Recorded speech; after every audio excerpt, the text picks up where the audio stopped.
सम्राट युधिष्ठिर द्वारा अपनी माता देवी कुंती और समस्त नारी जाति को दिया हुआ श्राप। दुर्योधन का आखिरी महान योद्धा अंगराज कर्ण मारा जा चुका था।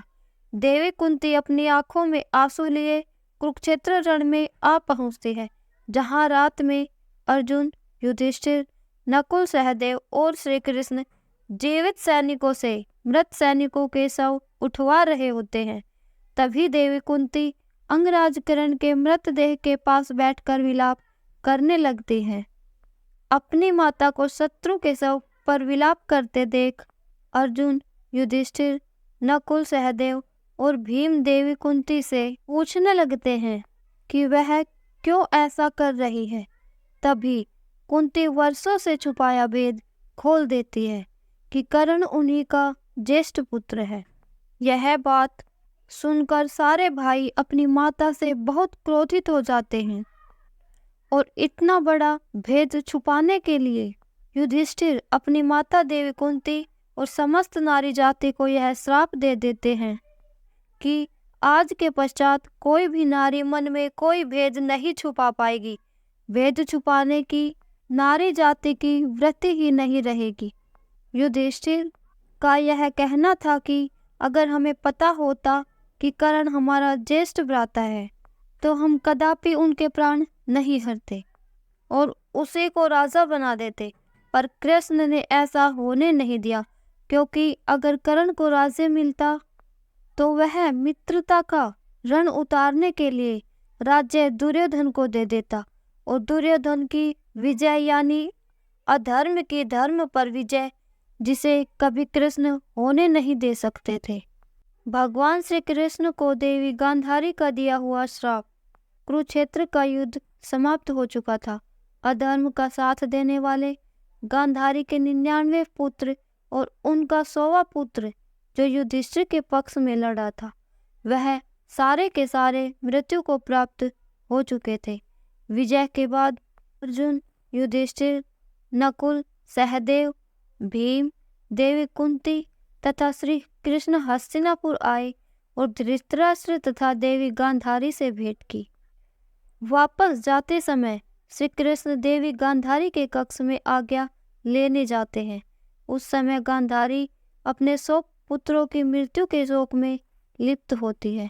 वह कृष्ण से कहती है कि अगर तुम चाहते तो युद्ध को रोक सकते थे ना। श्री कृष्ण हाँ में जवाब देते हैं। यह वचन सुनकर गांधारी के क्रोध का बांध टूट जाता है और वह श्री कृष्ण को श्राप दे देती है, जैसे हमारे वंश का नाश हुआ और हमें उसे रोक ना पाए, वैसे ही तुम्हारे वंश का भी सर्वनाश होगा और तुम भी उसे रोक नहीं पाओगे। हकीकत में उसके बाद भविष्य में यादवों का वंश नाश हो गया।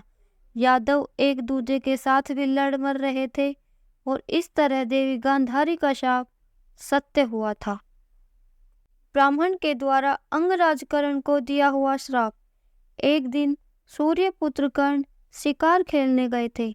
झाड़ियों के पीछे किसी हिंसक प्राणी की आशंका होने पर भी बिना पड़ताल किए ही कर्ण बाण चला देते हैं। दुर्भाग्यवश वह एक गाय होती है। उस गाय का रखवाला ब्राह्मण यह दृश्य देख बहुत क्रोधित हो जाता है। कर्ण उस ब्राह्मण से माफी मांगने लगते हैं, पर वह ब्राह्मण कहता है, मैं तुम्हें माफ तो कर दूंगा, पर पहले मेरी इस गाय को जीवित करके दो। इसका भूखा बछड़ा मेरे घर पर बंधा हुआ है और वह भूख से बिलख रहा होगा। मुझे इस गाय को उसके बछड़े के पास जीवित लेकर जाना है। कर्ण ऐसा करने के लिए अपनी असमर्थता बताते हैं। तभी वह ब्राह्मण कर्ण को अपनी उस गलती के लिए श्राप देता है कि जिस तरह तुम रथ पर सवार होकर अपनी शक्तियों के मद में खुद को श्रेष्ठ समझने लगे हो और दूसरों पर बिना सोचे समझे कहर ढहा रहे हो, एक दिन जब तुम अपने जीवन की सबसे बड़ी लड़ाई लड़ रहे होगे, तब तुम्हारे रथ के पहिए जमीन में धंस जाएंगे और भय का राक्षस तुम्हें चारों ओर से घेर लेगा। भविष्य में जब कर्ण अपने जीवन की सबसे बड़ी लड़ाई अर्जुन से लड़ रहे होते हैं, तभी कर्ण के रथ के पहिए रणभूमि में जमीन में धंस जाते हैं और तब कर्ण जमीन में धंसा पहिया निकालने के लिए नीचे उतरते हैं। इस अवसर का लाभ उठाकर अर्जुन कपट से कर्ण का वध कर देते हैं। इस तरह ब्राह्मण का श्राप सत्य हो जाता है। राजकुमारी अम्बा का भीष्म को दिया हुआ श्राप। काशी राज्य के राजा की 3 पुत्रियां अम्बा, अंबिका और अम्बालिका का काशी में स्वयंवर हो रहा होता है। तभी वहां धनुष बाण लिए क्रोध में गंगा पुत्र भीष्म पहुंच आते हैं। उस सभा में कई महाराजा उपस्थित होते हैं जो भीष्म का मजाक उड़ाने लगते हैं कि उनके ब्रह्मचार्य की प्रतिज्ञा का क्या हुआ। तभी भीष्म एक ही बाण से सारे राजा महाराजाओं का मुकुट उतार लेते हैं और काशी की राजकुमारियों का हरण करके हस्तिनापुर ले जाते हैं ताकि उनका विवाह विचित्र वीर्य से किया जा सके। भीष्म ऐसा इसलिए करते हैं क्योंकि सदियों से काशी की राजकुमारियों का विवाह हस्तिनापुर के राजकुमारों से होता आ रहा होता है। इसलिए काशी की राजकुमारियां इस बार भी हस्तिनापुर में ही ब्याही जानी चाहिए थी। हस्तिनापुर आकर पता चलता है कि काशी राजकुमारी अम्बा तो पहले ही साल्व नरेश को मन ही मन अपना पति मान चुकी है और वह दोनों एक दूसरे से प्रेम करते हैं। फौरन ही भीष्म काशी राजकुमारी अम्बा को साल्व नरेश के पास भेज देते हैं, पर साल्व अम्बा को अस्वीकार कर देते हैं। अम्बा अब अपमानित होकर काशी बस तो जा नहीं सकती थी और साल्व ने भी उसे ठुकरा दिया था। इसलिए वह वापस हस्तिनापुर आती है और हस्तिनापुर नरेश से कहती है कि मेरी इस हालत का जिम्मेदार भीष्म है। उसे यह आदेश दिया जाए कि वह मुझसे विवाह करे। पर अपने आजीवन ब्रह्मचार्य व्रत के कारण भीष्म अम्बा से विवाह करने से इनकार कर देते हैं और तभी क्रोध की आग में जलती अम्बा यह श्राप देती है कि हे कायर भीष्म, मैं अपने इस अपमान का बदला तुम्हारी जान लेकर लूंगी, चाहे मुझे जन्म पर जन्म ही क्यों न लेने पड़े, पर तुम्हारी मौत का कारण मैं ही बनूंगी। कुरुक्षेत्र में जब अर्जुन से भीष्म का सामना हुआ तब अर्जुन के रथ पर शिखंडी नामक योद्धा खड़ा था और वह एक अर्धनारी था। अम्बा ने ही शिखंडी के रूप में जन्म लिया था। उसे पता था कि भीष्म कभी उस दिशा में बाण नहीं चलाएगा जिस दिशा में एक नारी खड़ी हो।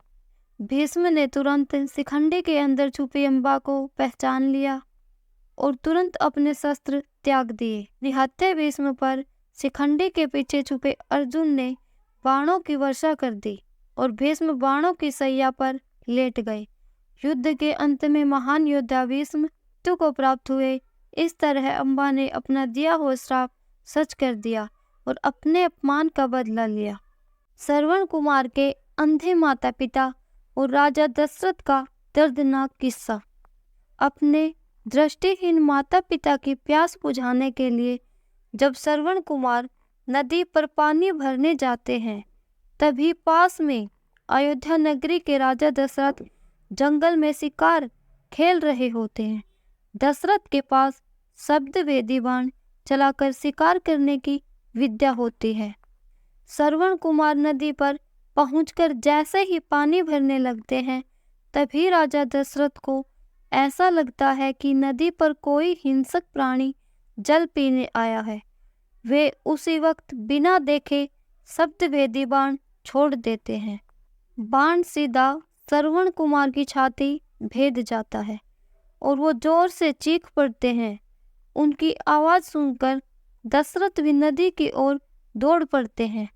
वहाँ श्रवण कुमार अपने मृत्यु से लड़ रहे होते हैं। दशरथ उनका हाथ पकड़ क्षमा मांगने लगते हैं। मरने से पहले श्रवण कुमार दशरथ से कहते हैं, मेरे दृष्टिहीन माता पिता प्यासे हैं, उन्हें यह जल पिला देना। और इतना कहकर श्रवण कुमार अपना देह त्याग देते हैं। राजा दशरथ श्रवण कुमार के पिता ऋषि शांतनु और माता देवी ज्ञानवती को सारी हकीकत दुख और शोक से कांपते हुए सुनाते हैं। अपने इकलौते बुढ़ापे के सहारे और जीवन से भी प्रिय पुत्र मौत की खबर सुनकर देवी ज्ञानवती उसी वक्त परलोक सिधार जाती है।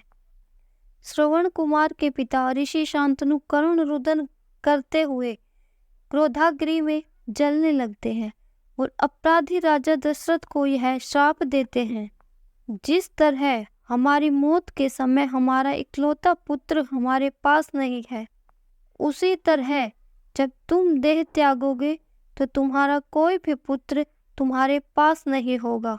और जिस तरह अपने पुत्र के वियोग में हम बूढ़े माँ बाप मृत्यु को प्राप्त हो रहे हैं, ठीक वैसे ही तुम्हारी मृत्यु भी पुत्र वियोग के प्रगाढ़ दुख में होगी। यह श्राप देने के पश्चात तुरंत ही ऋषि शांतनु भी देह त्याग कर देते हैं। और जैसा कि हम जानते हैं, भविष्य में राजा दशरथ अपने लाडले पुत्र राम के वनवास के दौरान मृत्यु को प्राप्त होते हैं। उस समय लक्ष्मण भी राम के साथ वन में होते हैं तथा भरत और शत्रुघ्न अपने मामा के वहां गए होते हैं। इस प्रकार ऋषि शांतनु का श्राप सत्य साबित होता है। अगर आपको यह वीडियो पसंद आए तो लाइक, सब्सक्राइब और दोस्तों के साथ शेयर करें। धन्यवाद।